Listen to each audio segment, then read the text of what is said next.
ये केस मुझे लड़ना होगा और मैं लड़ रहा हूँ।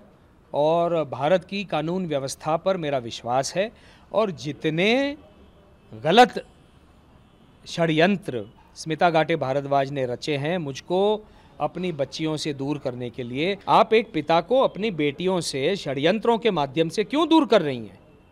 इसको मैं दुर्योधन सिंड्रोम कहता हूँ। मैं अपनी मनमानी करूँगा, ये दुर्योधन था, वही ये कर रही हैं। उनको ये लगता है कि वो आईएएस का दबाव पुलिस पर बना सकती हैं, इसीलिए मजबूर होकर मुझे माननीय मुख्यमंत्री जी से मिलना पड़ा। मुझे तो ये मानसिक असंतुलन दिखता है, मैं कोई साइकोलॉजिस्ट हूँ नहीं, लेकिन मुझे दिखता है कि मेरी बच्चियाँ जो हैं वो इससे अफेक्ट हो रही हैं। जब एक व्यक्ति दुर्योधन सिंड्रोम मैं इसको कहता हूँ, जब पारिवारिक परिवेश में या व्यावसायिक परिवेश में आप किसी को दुर्योधन होने से रोक थोड़ी ना सकते हैं। तो जो आज के डेमोक्रेसी की गणराज्य व्यवस्था की एक सीमा है, उस सीमा में रहते हुए ही आपको उलझनों को सुलझाना पड़ता है। आज आप चक्र नहीं उठा सकते ना, वो मेरा संस्कार नहीं है। तो इसीलिए उस सीमा में, उस दायरे में, कानून व्यवस्था के, पुलिस व्यवस्था के दायरे में रहते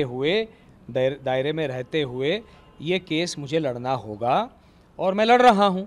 और भारत की कानून व्यवस्था पर मेरा विश्वास है और जितने गलत षड्यंत्र स्मिता गाटे भारद्वाज ने रचे हैं मुझको अपनी बच्चियों से दूर करने के लिए, उन सब के प्रमाण मैं कौटुंबिक न्यायालय बॉम्बे के सामने दे चुका हूँ।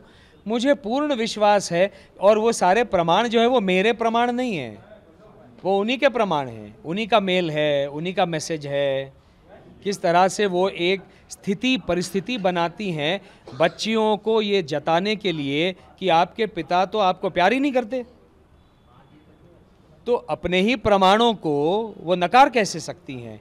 और जितने ये प्रमाण हमने कोर्ट के समक्ष रखे, उन्होंने और उनके वकील ने उनको कहा कि हाँ हमें स्वीकार है, इसको स्वीकार कर लीजिए। तो जब अब कानून के दायरे में जब आर्ग्यूमेंट शुरू होंगे कस्टडी के, उन प्रमाणों को आधार बनाकर ही हम वकालत करेंगे हमारी कस्टडी के। तो देखिए क्या है, उलझे तो तब सारे ही थे, है ना।